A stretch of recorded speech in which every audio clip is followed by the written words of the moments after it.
Hello, everybody. Mr. Constitution Douglas V. Gibbs here. And as we approach Christmas 2022, I thought it'd be interesting to talk about all men are created equal. That's what it says in the Declaration of Independence. What do they mean by that? We have this world that's basically saying, well, equity, Doug, equity. That just means that we're all equal in results, too. And therefore, government has to force everything to be equal. That's not what it means. So I took the liberty to go to nccs.net, that's the National Center for Constitutional Studies, and ask it what does it mean that people are all men are created equal? What does that mean? What way are we created all equal? And here's what they come up with, and I think it's pretty accurate, and I'll explain them. All humanity are equal in three ways: equal before God, equal before the law, and equal in their rights. In all other respects, people are different. Okay, so equal before God. When God created us, He created us in His image, all equally. We all are His children. He all equally desires our love, our attention, our willingness to follow Him and join Him in the afterlife, and so on and so forth.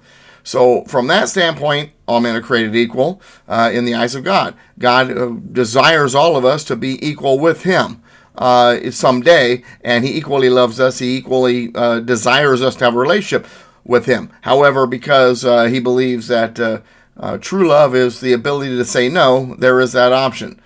Okay, that is number one. Number two, equal before the law. So the law applies to nobody's above the law. There's no ruler or king that can say, well, I am the law and you can't do anything about it. We're all supposed to be equal under the law. Now, I know some of you might be giggling a little bit because we know that isn't necessarily being applied like it should, and I understand that, but in theory, we're all equal under the law, and we're supposed to be treated equally under the law. And so, or as the statue goes, justice is blind. You've seen it with the scales, right? And you got the blindfold over justice. Justice is blind because no matter what you look like, no matter what the view is, we're all the same under the law. We all are supposed to get the speeding ticket, the stop sign ticket, or go to prison or be executed for murder, and so on and so forth. We're all equal under the law. And then finally, the third one, equal in their rights. That one's important, and I'm glad they put that there. We are all created equal, meaning that we all have the same rights. It says, well, Doug, not everybody has the same rights. There's a lot of people that can't access guns in China, and and there's racism in America, and so certain people don't have the same opportunities because they're not accessing that. That's not what Jefferson meant. That's a government problem.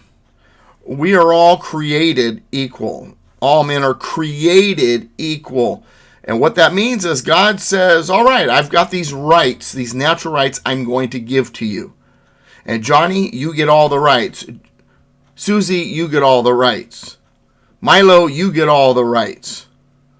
He didn't say, well, Johnny, you get all the rights, but Susie, you're only getting 80% because you're a woman, and well, Milo, we don't know about you. You're only getting 50% of the rights. That's not how God works.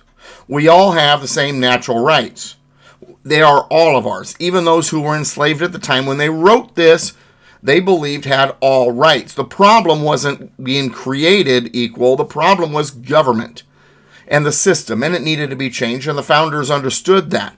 And they desired to change the system. That was one of the reasons why they put the mechanisms they put in place that ultimately abolished slavery. They believed that if the Constitution, for example, got ratified and approved with the provisions that were in it, it would eventually end the institution of slavery. 3/5 clause was one of them. 3/5 clause did not say that, well, some people are only 3/5 of a person. No, what it did is it limited the representation for the southern states for those who were enslaved, for the purpose of counting the strength in the House of Representatives. The total population of those enslaved would be counted only by 3/5. The slave states could gain 100% representation regarding those people by freeing them. So it was an encouragement to end slavery. Never heard that one before, I bet. Also, in Article 1, Section 9, 1808, the Congress can put an end to the Atlantic slave trade, prohibit the importation of persons. It was debated. It was signed by President Jefferson in April of 1807 and January 1st, 1808, it went into effect, and the Atlantic slave trade was no longer allowed. It was no longer legal. During that time, after that went into effect until the war between the states, about 13,000 slaves were still imported in, but they were all smuggled in. It was all illegal. It was not something that the United States sanctioned. Why did they go through these pains to do what they could to eventually get rid of slavery? Because all men are created equal. Because in the eyes of God, the eyes of the law, and your rights, it's all supposed to be equal. And if government's in the way, then government needs to be changed. And that's what they were working on. But they knew it wasn't a quick fix. It took time. And it did. It took time. And eventually, in the end, some may argue it took a war. So, all men are created equal. We are created equal. That does not mean we're going to have equal at the finish line. And that's a reality. Some of us are faster than others. Some of us are smarter. Some of us are more skilled at this or more skilled at that. Trust me, if I got into a competition for welding, I would lose badly. If you put me into a math meet where mathematics, we're at, I'm going to lose poorly. Put me in a contest about knowledge about the Constitution, I might place quite well. So we are different. We're different in our knowledge. We're different in our skill set. We're different in our abilities. I used to be a long-distance runner. I could run faster and longer than most people. I ran marathons. But I wasn't going to win any weightlifting competitions, and I certainly wasn't playing tackle football. I was a runner. That was my skill set. I said, well, gosh, I should be able to play football too. They're not treating me equally. No, that wasn't my skill set. I pursued the things I knew was my skill set because I have those other things, those natural rights, life, liberty, and the pursuit of happiness. And I pursued them. So that is all men are created equal. Created equal. Not equal at the end, equal in opportunity under the law. But I want to go one more further. I want to add a fourth one.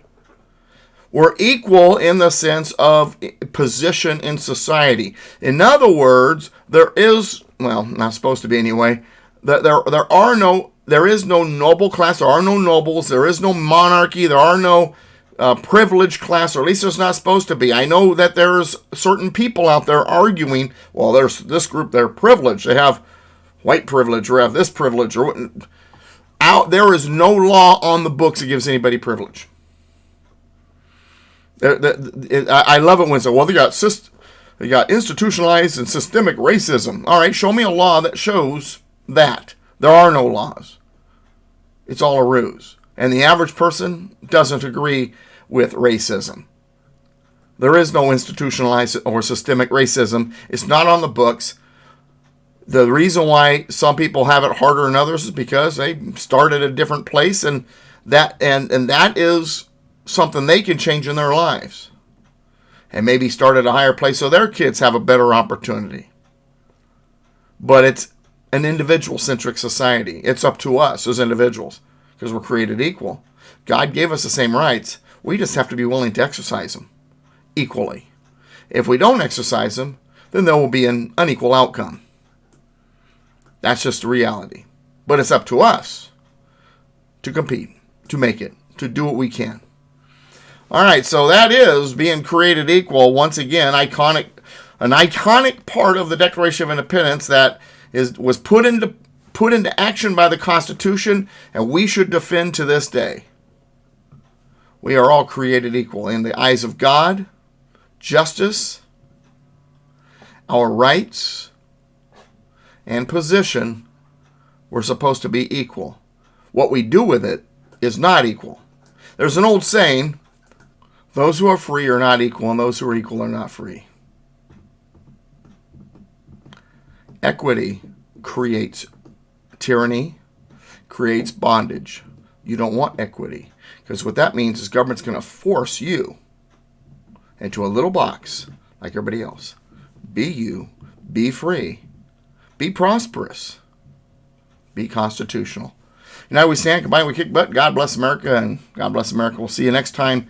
Don't forget that I'm always looking for funding. The AM radio show on Saturdays from 1 to 3 on KMET. The new quarter's coming up, and it's not funded at all.